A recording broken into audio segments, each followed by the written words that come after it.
Assalamualaikum dan salam sejahtera. Dalam video ini, kita nak belajar bab 3, iaitu sistem persamaan. Standard kandungan 3.1, sistem persamaan linear dalam 3 pemboleh ubah. Standard pembelajaran 3.1.1 memerihalkan sistem persamaan linear dalam 3 pemboleh ubah. Okey ya. Teliti harga pakej yang ditawarkan di sebuah panggung wayang dalam iklan di sebelah. Bagaimanakah cara untuk menentukan harga bagi sekeping tiket, sebotol minuman dan sebekas berteh jagung? Baik ya, kalau perhatikan dalam gambar ini, okey, ini adalah pakej bagi panggung wayang ya. Kita ada 3 pakej. Pakej pertama bernilai RM13, di mana dalam pakej ini awak akan dapat sekeping tiket, sebotol minuman dan juga 2 bekas popcorn.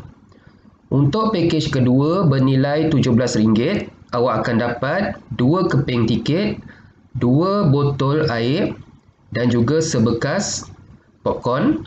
Manakala untuk pakej ketiga, awak akan berharga RM27, awak akan dapat 3 keping tiket, 3 botol air dan juga 2 bekas popcorn. Okay, persoalan dia macam mana kita nak kira berapakah harga sekeping tiket, sebotol minuman dan juga sebekas popcorn. Okay, macam mana kita nak kira? Okay, ya. Jadi ya, 3 persamaan linear boleh dibentuk dengan pemboleh ubah X, Y dan Z, masing-masing mewakili harga bagi sekeping tiket, harga bagi sebotol minuman dan juga harga bagi sebekas berteh jagung. Okey, jadi kita boleh wakilkan untuk harga bagi sekeping tiket ni kita boleh wakilkan sebagai X. Harga bagi sebotol minuman kita boleh wakilkan sebagai Y. Dan juga harga bagi sebekas popcorn kita boleh wakilkan dengan Z. Jadi macam mana kita nak bina persamaan linear untuk pakej pertama dulu. Okay, dalam pakej pertama kita ada sekeping tiket, bermaksud 1X. Kemudian kita ada sebotol minuman, bermaksud 1Y. Dan kita ada 2 bekas popcorn, bermaksud 2Z. Jadi pakej pertama kita boleh tulis persamaan linear dia macam ni. 1X tambah 1Y tambah 2Z sama dengan 13. 1X ni bermaksud sekeping tiket tambah 1Y ni bermaksud harga bagi sebotol minuman tambah 2Z ni bermaksud harga bagi 2 bekas popcorn, di mana jumlahnya adalah sebanyak RM13. Okay, sekarang cuba awak bina pula persamaan linear untuk pakej kedua ini.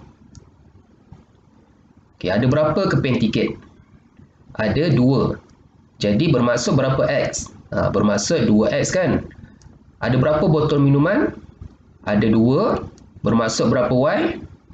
2Y. Ada berapa bekas popcorn ni? Ada 1. Bermaksud berapa Z? Ada 1Z. Jadi jumlahkan, kita akan dapat 17. Jadi macam mana cara nak tulis? Ini cara dia. 2X tambah 2Y tambah 1Z sama dengan 17. Okay. Unit RM tak payah tulis. Okay, cuba awak bina pula untuk pakej ketiga. Kita ada berapa Z? Kita ada 3Z. 3Z. 3Z dah pula. 3X. 3X tambah 3Y tambah 2Z sama dengan 27. Ini cara macam mana kita nak bina persamaan linear. Semasa tingkatan 1, 2 dan 3 awak dah belajar persamaan linear dalam 2 pemboleh ubah. Pemboleh ubah tu apa? Pemboleh ubah tu huruf ni. Huruf X, Y, Z ni adalah pemboleh ubah. Semasa tingkatan 1 awak dah belajar 2 pemboleh ubah saja. Bila naik tingkatan 4 ni kita belajar 3 pemboleh ubah pula. Okey. Jadi ya, persamaan linear yang dibentuk ini dikenali sebagai sistem persamaan linear dalam 3 pemboleh ubah. Bermaksud 3 huruf. Sistem persamaan linear bermaksud terdapat dua atau lebih persamaan linear yang melibatkan set pemboleh ubah yang sama. Okey. Ini nama dia persamaan linear. Kalau ada lebih daripada satu persamaan linear, nama dia sistem persamaan linear. Nama dia sistem persamaan linear. Jadi sistem persamaan linear bermaksud terdapat dua atau lebih persamaan linear yang melibatkan set pemboleh ubah yang sama. Awak tengok semua pemboleh ubah ni sama, hurufnya sama. Bentuk umum bagi suatu persamaan linear dalam tiga pemboleh ubah boleh ditulis seperti berikut. Ini adalah bentuk umum bagi sistem persamaan linear dalam tiga pemboleh ubah. AX tambah BY tambah CZ sama dengan D dengan keadaan A, B dan C bukan sifar. Okey, sekarang kalau awak perhatikan, pemboleh ubah adalah X, Y dan Z sahaja.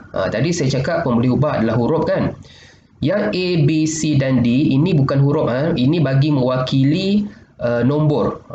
Awak ingat A, B, C dan D ini adalah suatu nombor di mana A, B dan C ini adalah nombor bukan sifar. Dia tak boleh kosong. Dia boleh jadi positif boleh, negatif boleh, pecahan boleh, perpuluhan boleh, nombor bulat pun boleh. Asalkan dia bukan kosong. A, B, C dia tak boleh kosong, D boleh kosong. Okey. Kenapa A, B dan C tak boleh kosong? Cuba kita gantikan kosong dekat sini. Kosong darab X, kita akan dapat apa? Dapat kosong kan? Jadi, bila dah jadi sini kosong, tinggallah dua pemboleh ubah saja. Jadi, nama dia bukan persamaan linear dalam tiga pemboleh ubah. Dia jadi persamaan linear dalam dua pemboleh ubah. Apa akan jadi kalau A, B, C ni dikosong? Kosong, kosong, kosong sama dengan D. Bermaksud dah tak ada pemboleh ubah. Kosong sama dengan D. Dia tak ada pemboleh ubah, bermaksud dia bukan dah persamaan linear. Jadi, syarat persamaan linear ni yang pertama A, B, C ni dia bukan sifar. Dia boleh jadi apa-apa nombor positif ataupun negatif.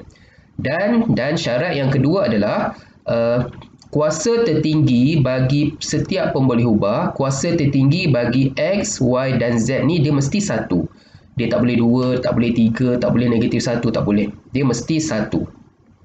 Okey. Baik, mari kita lihat cara sistem tiga persamaan linear dalam tiga pemboleh ubah dapat digambarkan dalam bentuk satah tiga dimensi. Okey, awak jumpa perkataan satah tiga dimensi. Apa dia tu? Baik, sekarang kita nak buat inquiry satu. Awak rujuk buku nota muka surat 70.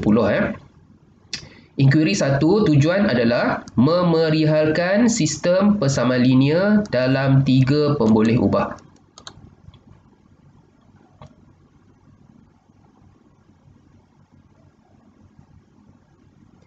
Baik. Okey, kalau awak perhatikan, kita ada tiga paksi. Paksi X yang merah ni, paksi Y yang hijau ni dan paksi Z yang biru ni. Sebelum ni kita belajar dua paksi saja, iaitu paksi X dan paksi Y. Tapi dalam tingkatan 4 ni awak jumpa tiga paksi. Kita ada paksi Z. Kenapa ada tiga paksi? Sebab ada tiga pemboleh ubah. Sebab ada tiga huruf X, Y dan Z. Kalau Z tak ada, dia ada X dengan Y saja. Okey. Jadi, macam mana rupanya satah bagi persamaan yang pertama X tolak 3Y tambah Z sama dengan 4. Ini nama dia satah.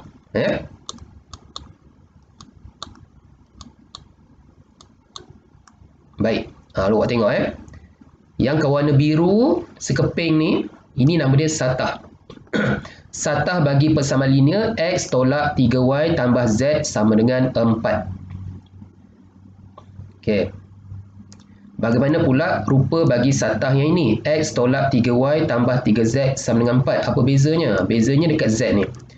Dekat sini Z-nya perkalinya 1, dekat sini Z perkalinya 3. Jadi apa beza dia? Okay, ini adalah satah yang kedua. Ini nama dia satah dalam 3 dimensi. Kenapa ada 3 dimensi? Sebab ada 3 paksi. Kalau 2 paksi, nama dia 2 dimensi. Okey, kita tengok pula satah yang ketiga, X tolak 3Y tambah 3Z sama dengan kosong. Bezanya dekat sini. Okay, ini rupa dia. Satah yang ketiga. Baik. Cuba kita gabungkan ketiga-tiga satah ini. Ini satah pertama. Ini satah kedua. Awak tengok. Kalau dua satah, dia bersilang dekat mana? Dia bersilang dekat sini kan? Dia bersilang dekat sepanjang garisan ini. Kalau ada tiga satah, itu satah yang ketiga.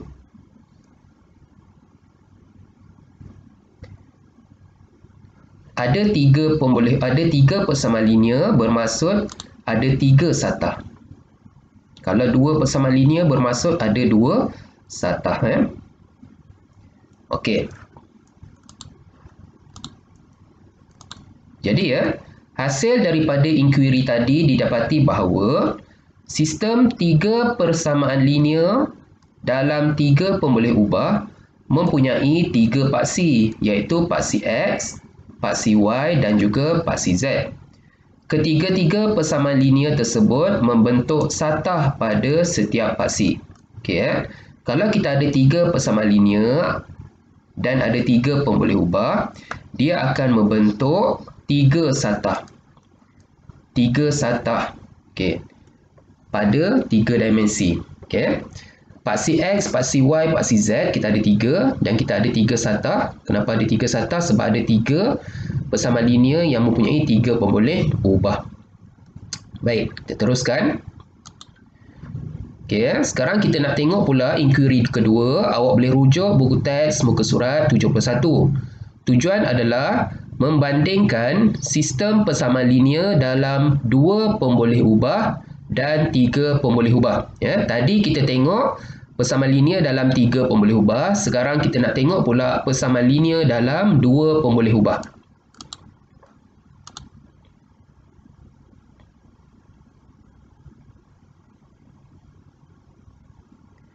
Okey, macam mana rupanya persamaan linear dalam dua pemboleh ubah? Okey.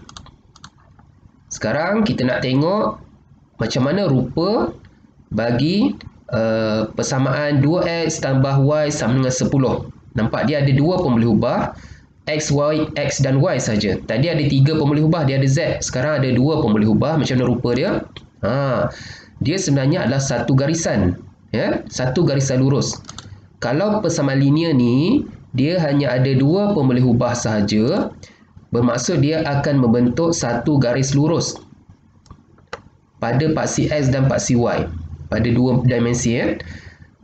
Okey, kita tengok pula persamaan linear yang kedua, iaitu negatif X tambah 2Y sama dengan 4. Dia ada dua pemboleh ubah, bermaksud dia akan membentuk garis lurus juga.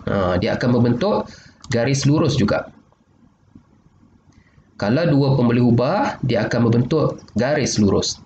Ya, awak kena ingat tu. Dan kita tak panggil dia satah, kita panggil garis lurus ataupun kita panggil garisan line. Kita panggil garisan. Jadi hasil daripada inkuiri ini didapati bahawa hanya terdapat dua paksi, iaitu paksi X dan juga paksi Y. Setiap persamaan linear dalam dua pemboleh ubah membentuk garis lurus pada setiap paksi. Kalau persamaan linear tersebut hanya mempunyai dua pemboleh ubah, jadi persamaan linear itu akan membentuk garis lurus. Dia tidak membentuk satah macam yang tadi. Kalau dia ada tiga pemboleh ubah, kalau ada tiga huruf, dia akan membentuk satah. Ini nama dia satah. Kalau ada dua pemboleh ubah, kalau ada dua huruf, dia akan membentuk garis lurus. Dia tidak membentuk satah. Jadi secara amnya, persamaan linear dalam dua pemboleh ubah boleh ditulis sebagai AX tambah BY sama dengan C, di mana A, B dan C adalah pemala. A, B dan C ni adalah suatu nombor. Syarat dia, A, B ni dia tak boleh kosong. Kalau kosong macam tadi lah, dia akan jadi kosong, kan. C ni boleh kosong. Dan kuasa tertinggi bagi setiap pemboleh ubah ni mesti satu. Tak boleh dua, tak boleh tiga, tak boleh negatif. Jadi secara geometri, persamaan linear dalam dua pemboleh ubah yang dilakarkan pada satu satah akan membentuk satu garis lurus. Bila kita lakarkan pada paksi X, paksi Y, persamaan linear dalam dua pemboleh ubah dua huruf, dia akan membentuk satu garisan lurus. Okey. Bagi persamaan linear yang mempunyai tiga pemboleh ubah pula, boleh ditulis sebagai AX tambah BY tambah CZ sama dengan D, dengan A, B, C dan D adalah permalar. A, B, C dan D ni boleh jadi apa-apa nombor kecuali kosong. D boleh kosong, A, B, C tak boleh kosong. Kuasa tertinggi bagi X, Y dan Z dia mesti 1. Tak boleh 2, tak boleh lebih, tak boleh kurang. Apabila dilakarkan, satu satah dalam ruang 3 dimensi akan terbentuk. Kalaulah persamaan linear tu ada 3 huruf, ada 3 pemboleh ubah, bila kita lakarkan graf dia, kita akan dapat suatu satah dalam 3 dimensi. Nampak ada 3 paksi, ada maksudnya 3 dimensi. Okey. Contoh 1 Perihalkan sama ada persamaan-persamaan yang berikut ialah sistem persamaan linear dalam 3 pemboleh ubah atau bukan. Awak tengok persamaan A, kita ada 3 persamaan linear. Adakah ketiga-tiga ini persamaan linear? Awak tengok A ni, kita ada 2X tambah 4Y tolak Z sama dengan 0. Kita ada X tambah Y sama dengan 10, Z kuasa 2. Kita ada 5Y tolak Z tolak 2X sama dengan 3. Adakah sistem ini sistem persamaan linear? Ingat balik, apa syarat persamaan linear? Syarat dia adalah kuasa tertinggi bagi setiap pemboleh ubah ni mesti 1 kan? Awak tengok ni, ini Z kuasa 2, bermaksud dia dah lebih daripada 1. Jadi sistem ini bukan sistem persamaan linear kerana apa? Kerana terdapat persamaan yang mempunyai pemboleh ubah bernilai 2. Awak tengok ni, Z kuasa 2. Kalau ada kuasa 2, dia bukan persamaan linear. Yang ini persamaan linear, yang ini persamaan linear, ini bukan persamaan linear. Jadi keseluruhan sistem ini adalah bukan sistem persamaan linear. Sistem tu maksudnya ada lebih daripada satu persamaan. Okay, awak tengok B pula. Awak tengok kuasa bagi setiap pemboleh ubah. Kuasa dia 1 dan ada 3 huruf kan. Jadi kerana sistem ini adalah sistem persamaan linear dalam 3 pemboleh ubah kerana ketiga-tiga persamaan mempunyai 3 pemboleh ubah iaitu P, Q dan R dengan kuasa pemboleh ubah bernilai 1. Semua kuasa bagi setiap pemboleh ubah ni dia bernilai 1. Yang ini dia bukan nilai 1, dia nilai 2. Baik, kita nak buat latih diri 3.1. Nombor 1, bentukkan persamaan linear dalam 3 pemboleh ubah bagi pernyataan berikut. Aiman membeli 3 helai seluar, 2 helai baju dan sepasang kasut. Dia membelanjakan RM750 untuk semua barang yang dibeli. Cuba awak bina persamaan linear. Macam mula-mula kita belajar tadi. Okey. Katakan seluar ni kita boleh wakilkan sebagai S. Baju B, kasut K. Okey, jadi kita bina sajalah persamaan linear. Kita ada 3 helai seluar bermaksud 3S. Tambah, kita ada 2 helai baju bermaksud 2B. Tambah, kita ada sepasang kasut. Sepasang tu maksudnya 1 kan? Iaitu K. Tambah 1K. 1 tak payah tulis. Tambah K sama dengan 750. Itu sahaja. Okay, apa yang perlu awak ingat adalah setiap pemboleh ubah ni mesti menggunakan huruf yang berbeza. Tak boleh kalau sini dah guna S, awak guna S dekat sini tak boleh. Mesti huruf yang berbeza bagi mewakili barangan yang berbeza. Okey, kita tengok soalan yang kedua. Terangkan sama ada persamaan-persamaan yang berikut ialah suatu sistem persamaan linear dalam 3 pemboleh ubah atau bukan. Okay, awak tengok A, kita ada persamaan yang pertama. Adakah dia mempunyai 3 huruf? Ya, iaitu M, N dan P. Adakah kuasa tertinggi dia 1? Betul, kuasa tertinggi dia 1. Persamaan yang kedua, adakah dia mempunyai 3 huruf? Betul ya. N, M dan P betul. 3 huruf. Kuasa tertinggi dia 1 pun betul. Yang ketiga, adakah dia mempunyai 3 huruf yang berbeza ya? Kita ada M, kita ada P, kita ada M. Dia ada 2 huruf saja. Bermaksud yang persamaan pertama dan kedua ni adalah persamaan linear dalam 3 pemboleh ubah. Persamaan yang ketiga ni adalah persamaan linear dalam 2 pemboleh ubah, iaitu M dan P. Soalan cakap persamaan linear dalam 3 pemboleh ubah. Jadi ini bukan persamaan linear dalam 3 pemboleh ubah. Jadi jawapannya tidak ya. Kerana persamaan yang ketiga dia hanya ada 2 pemboleh ubah saja, iaitu M dan juga P. Sebab soalan cakap 3 pemboleh ubah. Kalau soalan tak cakap 3 pemboleh ubah, soalan tanya macam ni. Terangkan sama ada persamaan-persamaan yang berikut ialah suatu sistem persamaan linear. Okey, betul. Sebab semua ni kuasa tertinggi dia 1, betul eh. Tapi kalau soalan cakap 3 pemboleh ubah bermaksud 3 huruf yang berbeza eh. Yang ini dia bukan 3 huruf eh. Okey, awak tengok B. Kita tengok A. Awak nampak kuasa 2. Awak ingat ya. Sistem persamaan linear ni kuasa tertinggi dia mesti 1. Kalau awak dah nampak 2, automatik dia salah. Jadi jawapannya bukan. Kerana terdapat persamaan yang mempunyai kuasa pemboleh ubah bernilai 2. Awak dah jangan tengok yang bawah ni. Awak tengok yang atas saja. Tengok C pula. Persamaan yang pertama ada 3 huruf, kuasa tertinggi 1, jadi betul. Persamaan kedua ada 3 huruf berbeza, kuasa tertinggi 1, jadi betul. Persamaan ketiga pun ada 3 huruf yang berbeza, kuasa tertinggi dia 1, jadi betul ya. Ya, kerana ketiga-tiga persamaan mempunyai 3 pemboleh ubah, iaitu A, B dan juga C dengan kuasa pemboleh ubah bernilai 1. Okey, jadi kita dah tamat video ini. Saya harap awak faham. Sekian, terima kasih.